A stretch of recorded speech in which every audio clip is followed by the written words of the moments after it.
सुशीला जी बड़ी उदास होकर घर के बाहर बैठी हुई थी। तभी उनकी पड़ोसन कांता वहां पर आ गई। अरे क्या बात है सुशीला बहन, आज इतनी उदास क्यों हो? अरे क्या बताऊं कांता बहन, जब से घर में बहू आई है तब से आफत आ गई है। अरे ये आप क्या कह रही हैं? आप तो इतना खुश होकर अपने बेटे की शादी करके बहू घर लेकर आई थी। अब क्या हुआ? बहू ने कोई तमाशा खड़ा कर दिया क्या? नहीं नहीं बहन जी, तमाशा तो कोई खड़ा नहीं किया। फिर क्या बात है? क्या बहू ठीक से काम नहीं करती या फिर आपको उल्टे सीधे जवाब देती है? ऐसी भी कोई बात नहीं, मेरी बहू तो घर के सारे काम खुद अकेले ही निपटा देती है और मुझसे तो बड़े प्यार से बात करती है। अरे बहन जी, जब आपकी बहू सारे काम इतने अच्छे से करती है, आपसे झगड़ा नहीं करती, फिर आप परेशान क्यों हैं? अब क्या बताऊं, मेरी बहू को नाखून चबाने की आदत है। जब देखो तब नाखून चबाती रहती है। परेशान हो गई हूँ इस वजह से मैं। अरे तो इसमें आपको क्या परेशानी? चबाती है तो चबाने दो। अरे बहन जी, शर्म आती है। घर पर कोई मेहमान या मिलने वाला आ जाए और वो बार बार हमसे पूछे कि आपकी बहू इस तरह नाखून क्यों खा रही है। अब आप ही बताइए क्या जवाब दें उनको।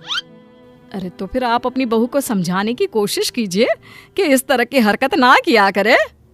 क्या करूं? वो कहती है कि उसकी बचपन की आदत है, छुड़ाना बहुत मुश्किल है मम्मी जी। मेरी तो कुछ समझ में नहीं आता। चलिए मैं आपकी बहू को समझाने की कोशिश करती हूँ। आइए आइए अंदर आइए, इसी बहाने बहू से भी मिल लीजिए। क्या पता आपकी बात उसकी समझ में आ जाए। सुशीला और कांता दोनों घर के अंदर चले जाते हैं। वहां पर सुशीला की बहू प्रिया घर का कुछ काम कर रही थी। कांता को देखते ही प्रिया उनके पास आ जाती है। नमस्ते आंटी जी, कैसी हैं आप? मैं तो बिल्कुल ठीक हूँ बेटा, खूब खुश रहो, भगवान तुम्हें लंबी उम्र दे। आंटी, मैं आपके लिए चाय नाश्ता लेकर आती हूँ, आप तब तक बैठकर मम्मी जी से बातें करें। अरे बेटा, चाय की क्या जल्दी है, यहाँ आओ मेरे पास बैठो। सारा दिन काम में लगी रहती हो, कभी हम लोगों के पास बैठकर बातें भी किया करो। जी आंटी जी, मैं आप लोगों के पास बैठ जाती हूँ बस। कुछ ही देर बाद बातें करते करते प्रिया अपने नाखून चबाने लगती है। ये देखकर कांता ने उससे कहा, अरे प्रिया बेटा, ये तुम क्या कर रही हो? इतनी पढ़ी लिखी सुंदर और समझदार लड़की होकर इस तरह नाखून चबाना अच्छा नहीं लगता। सॉरी आंटी जी, वो क्या है ना, मुझे पता ही नहीं चलता कि मैं कब अपने नाखून चबाने लग जाती हूँ। अरे जरा दिखाओ तो तुम्हारे नाखून।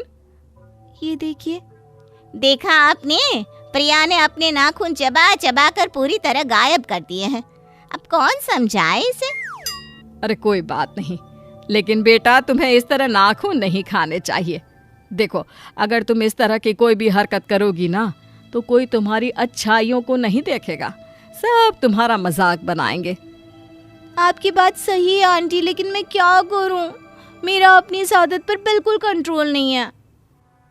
लेकिन बेटा, मैंने भी तुम्हें कितनी बार कहा है, तुम्हें कोशिश तो करनी चाहिए ना।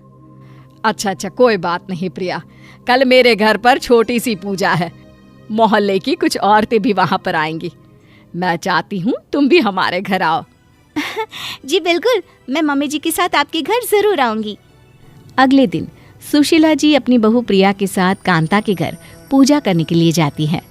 प्रिया मोहल्ले की औरतों के साथ बैठी हुई थी, तभी अचानक से मोहल्ले की एक औरत सीमा के चिल्लाने की आवाज आई। अरे ये देखो, सुशीला जी की बहू मेरा हाथ पकड़कर मेरे नाखून खा रही है। हैं? ये क्या कह रही हो? आपको क्या लगता है मैं झूठ बोल रही हूँ? ये देखिए, आपकी बहू मेरे बाजू में बैठी थी। अरे मैं तो भगवान के ध्यान में इतनी मस्त थी, इसने मेरा हाथ उठाया और लगी मेरे नाखून खाने। क्यों प्रिया बहू, तुमने सीमा के हाथ के नाखून भी खाए क्या? मुझे माफ कर दीजिए मम्मी जी, वो मेरे हाथ के नाखून पूरी तरह खत्म हो गए थे, इसलिए मुझे लगा। अरे चुप करो बहू, आज तुमने सारे मोहल्ले वालों के सामने मेरा मजाक बनाकर रख दिया। अरे प्रिया बेटा, मैंने तुम्हें कल ही तो समझाया था कि तुम्हें इस तरह की हरकत नहीं करनी चाहिए। इसमें मेरी कोई गलती नहीं है, मुझे पता ही नहीं चला कि अपने नाखून खाते खाते कब मैं सीमा आंटी के नाखून चबाने लग गई। अरे कैसी पागल बहू है आपकी, इसका कुछ इलाज क्यों नहीं करवाते? अरे ऐसा भी कोई होता है क्या? इंसान अपने नाखून छोड़कर बाजू वाले के नाखून चबाने लगे। सीमा की बात सुनकर मोहल्ले की सारी औरतें हंसने लग जाती है। ये देखकर सुशीला जी को बिल्कुल अच्छा नहीं लगता और वो प्रिया पर नाराज होती है और उसे घर ले आती है। पूरे मोहल्ले के सामने आज तुमने हमारा मजाक बनवा कर रख दिया। मम्मी जी मुझे माफ कर दीजिए, मुझसे बहुत बड़ी गलती हो गई। बहू आखिर तुम अपनी आदत छोड़ क्यों नहीं देती? मैं कोशिश करूंगी मम्मी जी। कुछ दिन और इसी तरह बीत जाते हैं, लेकिन प्रिया की नाखून खाने की आदत अभी तक खत्म नहीं हुई। तभी एक दिन प्रिया के पेट में जोरों से दर्द होता है। मम्मी जी मेरे पेट में बहुत जोर से दर्द हो रहा है। अरे क्या हुआ? कुछ देर पहले तक तो तुम बिल्कुल ठीक थी। पता नहीं मम्मी जी, बहुत दर्द हो रहा है, मुझे डॉक्टर के पास ले चलिए ना। अच्छा ठीक है, मैं तुम्हें डॉक्टर के पास ले चलती हूँ। सुशीला जी, आपकी बहू के पेट में नाखूनों का गुच्छा बन गया है और इसे ऑपरेशन से ही बाहर निकाला जा सकता है। क्या ऑपरेशन? ये क्या कह रहे हैं आप डॉक्टर साहब? मुझे ऑपरेशन से बहुत डर लगता है।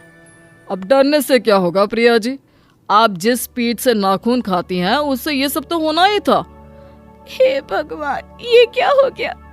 मेरे नाखून खाने की आदत की वजह से मुझे ये सब सहना पड़ रहा है। बहू, अगर तुमने वक्त रहते मेरी बात मान ली होती तो आज तुम्हारे साथ ये सब ना हुआ होता।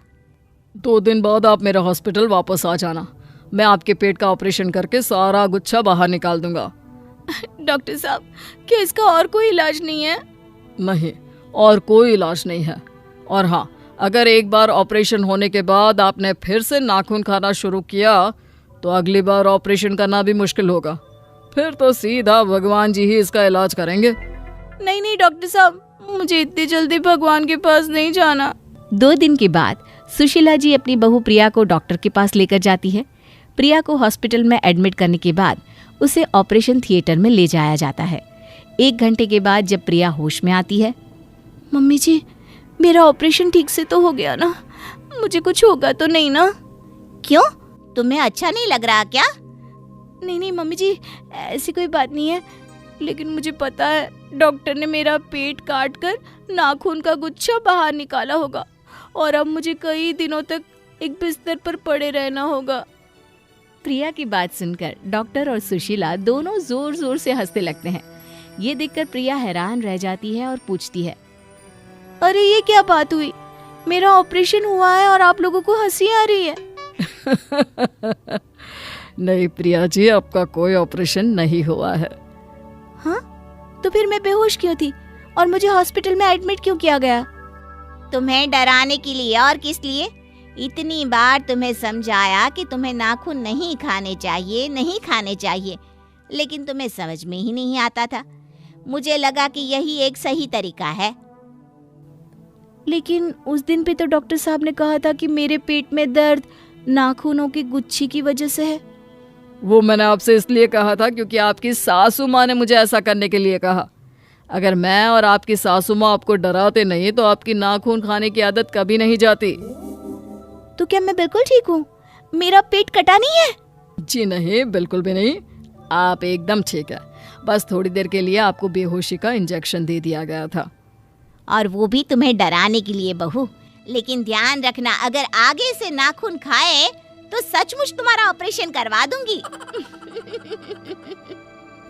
अपनी सास की बात सुनकर प्रिया जोर जोर से हंसने लगी और साथ ही उसने मन ही मन ये निश्चित भी कर लिया था कि वो कभी अपने या किसी और की नाखून नहीं खाएगी।